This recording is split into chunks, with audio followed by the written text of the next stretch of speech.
ನಮಸ್ತೆ ನನ್ನ ಆತ್ಮೀಯರೇ, ಖುಷಿಯಿಂದ ಹೊಸ ಕಲಿಕೆಗೆ ತಮಗೆಲ್ಲರಿಗೂ ಸ್ವಾಗತ. ನಾನು ಇವತ್ತಿನ ವಿಡಿಯೋದಲ್ಲಿ ರೇಷನ್ ಅಕ್ಕಿಯನ್ನು ಉಪಯೋಗಿಸ್ಕೊಂಡು ಯಾವ ರೀತಿಯಾಗಿ ಮೃದುವಾಗಿರುವಂತಹ ಸೆಟ್ ದೋಸೆನ ಮಾಡ್ಕೊಳ್ಬಹುದು ಅನ್ನೋದನ್ನು ತುಂಬ ಸಿಂಪಲ್ಲಾಗಿ ನಿಮ್ಮೆಲ್ಲರಿಗೂ ತಿಳಿಸ್ಕೊಡ್ತಾ ಇದ್ದೀನಿ. ಮತ್ತು ತುಂಬಾ ಸಾಫ್ಟಾಗಿರುತ್ತೆ ಮತ್ತು ತಿನ್ನೋದಕ್ಕೂ ಕೂಡ ತುಂಬಾ ಚೆನ್ನಾಗಿರುತ್ತೆ. ಮೇಲ್ಗಡೆನೂ ಕೂಡ ನಾನೊಂದು ಸೂಪರಾಗಿರುವಂತಹ ಚಟ್ನಿನೂ ಕೂಡ ಹಾಕ್ತಾ ಇದ್ದೀನಿ. ತುಂಬಾ ಸೂಪರಾಗಿರುತ್ತೆ. ಈ ರೀತಿಯಾಗಿ ಮಾಡ್ಕೊಂಡು ತಿನ್ನೋದ್ರಿಂದ ಬನ್ನಿ ಇನ್ನೇಕೆ ತಡ ಮಾಡ್ಕೊಳ್ಳೋಣ, ಯಾವ ರೀತಿಯಾಗಿ ಮಾಡ್ಕೊಳ್ಬಹುದು ಅನ್ನೋದನ್ನು ನೋಡ್ಕೊಳ್ಳೋಣ ಬನ್ನಿ. ಮೊದಲಿಗೆ ನಾನು ಒಂದು 2 ಬೌಲ್ ಆಗುವಷ್ಟು ಅಕ್ಕಿನ ತೆಗೆದುಕೊಂಡಿದ್ದೀನಿ. ನೀವು ಜಾಸ್ತಿ ಪ್ರಮಾಣದಲ್ಲಿ ಅಕ್ಕಿನ ಯೂಸ್ ಮಾಡ್ಕೊಳ್ಬಹುದು. ನಾನು ರೇಷನ್ ಅಕ್ಕಿನ ಹಾಕ್ಕೊಳ್ತಾ ಇದ್ದೀನಿ. ಇದಕ್ಕೆ ನಾನು ಒಂದು ಅರ್ಧ ಕಪ್ ಆಗುವಷ್ಟು ಉದ್ದಿನಬೇಳೆನ ಹಾಕ್ಕೊಳ್ತಾ ಇದ್ದೀನಿ. ಹಾಗೆ 1 ಸ್ಪೂನ್ ಆಗುವಷ್ಟು ಕಡಲೆಬೇಳೆ, ಹಾಗೆ 1 ಕಪ್ ಆಗುವಷ್ಟು ಅವಲಕ್ಕಿನ ಹಾಕ್ಕೊಳ್ತಾ ಇದ್ದೀನಿ. ಅವಲಕ್ಕಿ ಹಾಕೋದ್ರಿಂದ ದೋಸೆ ತುಂಬಾ ಸಾಫ್ಟಾಗಿ ಬರುತ್ತೆ, ಅದಕ್ಕೋಸ್ಕರ ಅವಲಕ್ಕಿ ಹಾಕ್ಕೊಂಡಿದ್ದೀನಿ. ಆನಂತರ ಇದನ್ನು ನಾನು 2 ಸಲ ಚೆನ್ನಾಗಿ ವಾಶ್ ಮಾಡಿಕೊಂಡು ಇಟ್ಕೊಂಡಿದ್ದೀನಿ. ಆನಂತರ ಇದಕ್ಕೆ ನಾನು ನೀರನ್ನು ಹಾಕ್ಕೊಂಡು ನೆನೆಯಲು ಇಟ್ಕೊಳ್ತಾ ಇದ್ದೀನಿ. ನೋಡಿ, ಬೆಳಗ್ಗೆ ಹೊತ್ತು ನೆನೆಸ್ಕೊಂಡ್ರೆ ರಾತ್ರಿಗೆ ರುಬ್ಬೋಕ್ಕೆ ಈಸಿ ಆಗಿಬಿಡುತ್ತೆ. ನೋಡಿ, ನಾನು ಬೆಳಗ್ಗೆ ಹೊತ್ತು ನೆನೆಸಲು ಇಟ್ಕೊಂಡಿದ್ದೆ, ತುಂಬ ಚೆನ್ನಾಗಿ ನೆಂದಿದೆ. ನಾನು ಮೊದಲಿಗೆ 2 ಸಲ ಚೆನ್ನಾಗಿ ವಾಶ್ ಮಾಡಿಕೊಂಡು ಇಟ್ಕೊಂಡಿರೋದ್ರಿಂದ ಇವಾಗ ನಾನು ರುಬ್ಕೊಳ್ಳೋಕ್ಕೆ ಹಾಕ್ಕೊಳ್ತಾ ಇದ್ದೀನಿ. ಒಂದು ಮಿಕ್ಸಿ ಜಾರನ್ನು ತೆಗೆದುಕೊಂಡಿದ್ದೀನಿ. ಅದಕ್ಕೆ ಸ್ವಲ್ಪ ಪ್ರಮಾಣದಷ್ಟು ಅಕ್ಕಿನ ಹಾಕ್ಕೊಂಡು ಸಾಫ್ಟಾಗಿ ರುಬ್ಕೊಳ್ತೀನಿ. ನೋಡಿ, ನೀವು ಸೆಟ್ ದೋಸೆ ಮಾಡ್ಕೊಳ್ತೀರಾ ಅಂತಂದರೆ ಅದಕ್ಕೆ ಒಂದು ಸ್ವಲ್ಪದಷ್ಟು ಕಡಲೆಬೇಳೆ ಮತ್ತು ಅವಲಕ್ಕಿ ಹಾಕೋದ್ರಿಂದ ತುಂಬ ಸಾಫ್ಟಾಗಿ ತುಂಬ ಚೆನ್ನಾಗಿ ಬರುತ್ತೆ. ನೋಡಿ, ಇವಾಗ ರುಬ್ಕೊಂಡಿದ್ದಾಯಿತು. ಯಾವ ರೀತಿಯಾಗಿ ರುಬ್ಕೊಂಡಿದ್ದೀನಿ ಅಂತ ಒಂದು ಸಲ ನೋಡ್ಕೊಂಡ್ಬಿಡಿ. ತುಂಬಾ ಸಾಫ್ಟಾಗಿ ಚೆನ್ನಾಗಿ ರುಬ್ಕೊಂಡ್ಬಿಟ್ರೆ ಅಂತೂ ದೋಸೆ ಸೂಪರಾಗಿ ಬರುತ್ತೆ ಅಂತಲೇ ಹೇಳ್ಬೋದು. ಇವಾಗ ರುಬ್ಕೊಂಡಿರುವಂತಹ ಹಿಟ್ಟನ್ನು ನಾನು ಒಂದು ಬೌಲ್ಗೆ ಹಾಕ್ಕೊಳ್ತಾ ಇದ್ದೀನಿ. ಮತ್ತು ಅದೇ ಮಿಕ್ಸಿ ಜಾರಿಗೆ ಉಳಿದಿರುವಂತಹ ಅಕ್ಕಿನೂ ಕೂಡ ರುಬ್ಕೊಳ್ಬೇಕಾಗುತ್ತೆ. ನೋಡಿ, ಈ ರೀತಿಯಾಗಿರುವಂತಹ ಸೆಟ್ ದೋಸೆ ಒಂದು ಸಲ ಮಾಡ್ಕೊಂಡು ನೋಡಿ, ತುಂಬಾ ಚೆನ್ನಾಗಿರುತ್ತೆ. ಮಕ್ಕಳು ಕೂಡ ಇಷ್ಟಪಟ್ಟು ತಿಂತಾರೆ ಅಂತಲೇ ಹೇಳ್ಬೋದು. ತುಂಬಾ ಸಾಫ್ಟಾಗಿ ಬಂದಿರುತ್ತೆ ಸೆಟ್ ದೋಸೆ. ಉಳಿದಿರುವಂತಹ ಅಕ್ಕಿನ ನಾನು ಮಿಕ್ಸಿ ಜಾರಿಗೆ ಹಾಕ್ಕೊಂಡು ಇದನ್ನು ಕೂಡ ಮೊದಲಿನ ರೀತಿಯಾಗಿ ರುಬ್ಕೊಳ್ತಾ ಇದ್ದೀನಿ.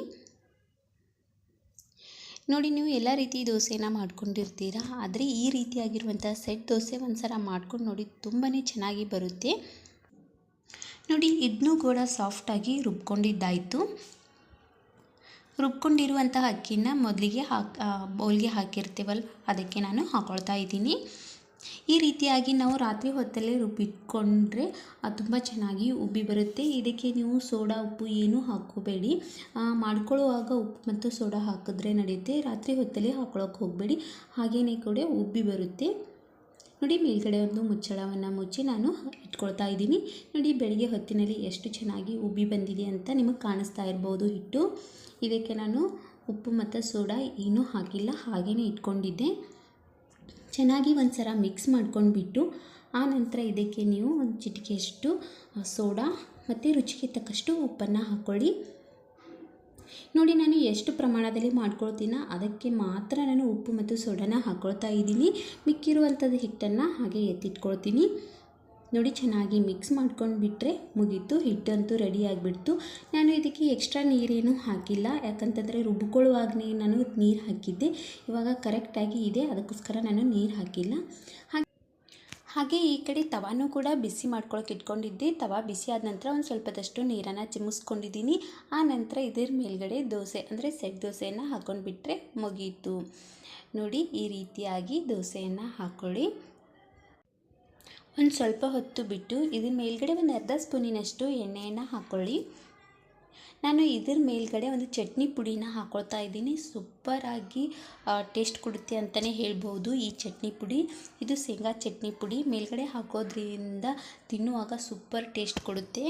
ಆ ಚಟ್ನಿ ಪುಡಿ ರೆಸಿಪಿ ನಿಮಗೆ ಬೇಕು ಅಂತಂದರೆ ಕಮೆಂಟ್ ಮೂಲಕವಾಗಿ ತಿಳಿಸಿ, ನಾನು ಮುಂದಿನ ವಿಡಿಯೋದಲ್ಲಿ ನಿಮಗೆ ತಿಳಿಸ್ಕೊಡ್ತೀನಿ. ಎರಡೂ ಕಡೆಯೂ ಕೂಡ ಚೆನ್ನಾಗಿ ಬೇಯಿಸ್ಕೊಂಡು ಈ ಚಟ್ನಿ ಪುಡಿನ ಹಾಕ್ಕೊಳ್ತಾ ಇದ್ದೀನಿ. ಇದು ಶೇಂಗಾ ಚಟ್ನಿ ಪುಡಿ. ಇದು ದೋಸೆ ಮೇಲ್ಗಡೆ ಹಾಕೋದ್ರಿಂದ ಸೆಟ್ ದೋಸೆ ಟೇಸ್ಟು ದುಪ್ಪಟ್ಟಾಗುತ್ತೆ ಅಂತಲೇ ಹೇಳ್ಬೋದು. ತುಂಬಾ ಚೆನ್ನಾಗಿರುತ್ತೆ ಈ ಚಟ್ನಿ ಪುಡಿ ಮೇಲ್ಗಡೆ ಹಾಕ್ಕೊಂಡು ತಿಂತಾಯಿದ್ರೆ. ಇವಾಗ ಸೆಟ್ ದೋಸೆ ರೆಡಿ ಆಯಿತು. ಇದನ್ನು ಒಂದು ಪ್ಲೇಟಿಗೆ ತೆಗಿತಾ ಇದ್ದೀನಿ. ಮತ್ತು ಉಳಿದಿರುವಂಥ ಹಿಟ್ಟಿನಿಂದ ಅದೇ ರೀತಿಯಾಗಿ ನೀವು ಸೆಟ್ ದೋಸೆನ ಹಾಕ್ಕೊಳ್ಬೋದು. ನೋಡಿ, ನಾನು ಮೊದಲಿಗೆ ಹೇಳಿರುವ ಹಾಗೆ ಸೆಟ್ ದೋಸೆ ಮೇಲ್ಗಡೆ ಚಟ್ನಿ ಪುಡಿ ಹಾಕ್ಕೊಂಡು ತಿನ್ನೋದ್ರಿಂದ ಟೇಸ್ಟು ತುಂಬಾ ಚೆನ್ನಾಗಿರುತ್ತೆ. ನೀವು ಯಾವುದಾದ್ರೂ ಚಟ್ನಿನ ಮಾಡ್ಕೊಳ್ಳಿ, ದೋಸೆ ಮೇಲ್ಗಡೆ ಈ ಶೇಂಗಾ ಚಟ್ನಿ ಪುಡಿ ಹಾಕ್ಕೊಂಡು ಆನಂತರ ನೀವು ಕೊಬ್ಬರಿ ಚಟ್ನಿ ಮಾಡಿರ್ತೀರಾ ಇಲ್ಲ ಬಟಾಟೊ ಪಲ್ಯ ಮಾಡಿರ್ತೀರಾ, ಅದ್ರ ಜೊತೆ ಹಚ್ಕೊಂಡು ತಿಂತಾಯಿದ್ರೆ ಟೇಸ್ಟ್ ಮಾತ್ರ ಸೂಪರ್ ಆಗಿರುತ್ತೆ. ಮತ್ತು ಹಾಗೇನೂ ಕೂಡ ತಿನ್ಬೋದು, ಅಷ್ಟೊಂದು ಚೆನ್ನಾಗಿರುತ್ತೆ ಈ ಚಟ್ನಿ ಪುಡಿ. ಈ ಚಟ್ನಿ ಪುಡಿ ಬೇಕು ಅಂತಂದರೆ ನಿಮಗೆ ಯಾರಿಗೆಲ್ಲ ಈ ವಿಡಿಯೋ ನೋಡಬೇಕು ಅಂತ ಅನಿಸಿದ್ರೆ ಕಮೆಂಟ್ ಮೂಲಕವಾಗಿ ತಿಳಿಸಿ. ಆ ಚಟ್ನಿ ಪುಡಿ ವಿಡಿಯೋನ ನಾನು ನೆಕ್ಸ್ಟ್ ವಿಡಿಯೋದಲ್ಲಿ ಹಾಕ್ತೀನಿ. ನೋಡಿ, ಈ ಸೆಟ್ ದೋಸೆ ರೆಡಿ ಆಗಿಬಿಡ್ತು.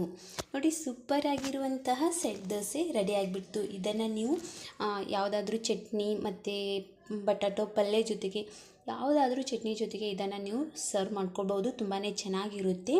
ಮತ್ತು ನಾವು ಶೇಂಗಾ ಚಟ್ನಿ ಪುಡಿ ಮೇಲ್ಗಡೆ ಹಾಕಿರ್ತೀವಲ್ವ, ಹಾಗೇನೂ ಕೂಡ ತಿನ್ಬೋದು. ನೋಡಿದ್ರಲ್ವಾ ವೀಕ್ಷಕರೇ, ಯಾವ ರೀತಿಯಾಗಿ ಸೆಟ್ ದೋಸೆ ರೇಷನ್ ಅಕ್ಕಿಯಿಂದ ತುಂಬಾ ಸಾಫ್ಟಾಗಿ ಮಾಡ್ಕೊಳ್ಬಹುದು ಅನ್ನೋದನ್ನು. ಸೂಪರ್ ಆಗಿರುವಂಥ ಸೆಟ್ ದೋಸೆ ರೆಸಿಪಿ ನಿಮ್ಮೆಲ್ಲರಿಗೂ ಇಷ್ಟ ಆಗಿದೆ ಅಂತೇಳಿ ಭಾವಿಸ್ತಾ ಇದ್ದೀನಿ. ಹೀಗೆ ಮುಂದಿನ ಹೊಸ ವಿಡಿಯೋ ಒಂದಿಗೆ ಬರ್ತಾ ಇರ್ತೀನಿ. ಟೇಕ್ ಕೇರ್, ಬಾಯ್. ಖುಷಿಯಾಗಿರಿ, ಸದಾ ಹೊಸದನ್ನು ಯೋಚಿಸ್ತಾ ಇರಿ. Thank you.